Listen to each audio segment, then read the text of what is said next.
పాత వాకిలి, మొత్తం మీకు ఆ అసలు వాకిలి కూడా ఆనవాళ్ళే చూపిస్తా. ఇలా ఉండేది. సో ఈశాన్యంలో నాకు మెట్లు ఉండేటివి. తప్పు, ఈశాన్యంలో మెట్లు ఉండకూడదు. ఉండకూడదు, నాకు ఉన్నాయి. సో ఆ నష్టం నేను అనుభవించిన. నెక్స్ట్ ఏంటంటే మళ్ళీ ఇల్లు దాని తర్వాత ఇలా మార్చిన తర్వాత మళ్ళీ 3వ రకం మార్చా, ఇది 4వ రకంగా మార్చా. ఇంకొకటి ఉందండి, ఇప్పుడు ఈ కాంపౌండ్ వాల్ ఉంది మేడం. అవునవును.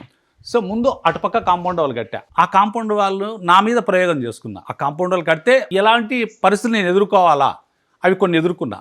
అది తప్పు, అది అలా చేయకూడదు. నెక్స్ట్ ఇంకోటి ఇది మార్చిన మళ్ళీ, అంటే ఇలా ఎల్ షేప్ లో కట్టి, ఎల్ షేప్ లో కట్టిన. కొద్దిగా ఎందుకు కారణం ఏంటి? అలా కాంపౌండ్ వాళ్ళు ఉండడం వల్ల ఏమైంది? కాంపౌండ్ వాల్ ఉండడం వల్ల ఏమవుతుందంటే మ్యారేజెస్ లో కానీ ఆర్థిక విషయంలో కానీ ఇబ్బంది, మన మీద ప్రభావం పడుతుంది. అది కొద్దిగా నా మీద పడింది.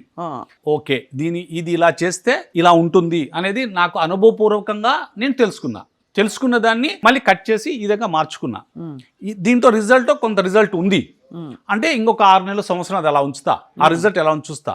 ఇంకొకటి ఏం చేస్తానంటే ఇలా స్ట్రైట్ గా ఈ గేట్ నుంచి ఇలా స్ట్రైట్ గా ఒకటే కాంపౌండ్ వాల్ ఇస్తా భవిష్యత్తులో, ఇంకా కొద్ది రోజుల తర్వాత. అంటే దీని రిజల్ట్ బాగుంది నాకు, అది రిజల్ట్ బ్యాడ్, ఇది రిజల్ట్ ఒక ప్రస్తుతానికి అయితే బాగుంది.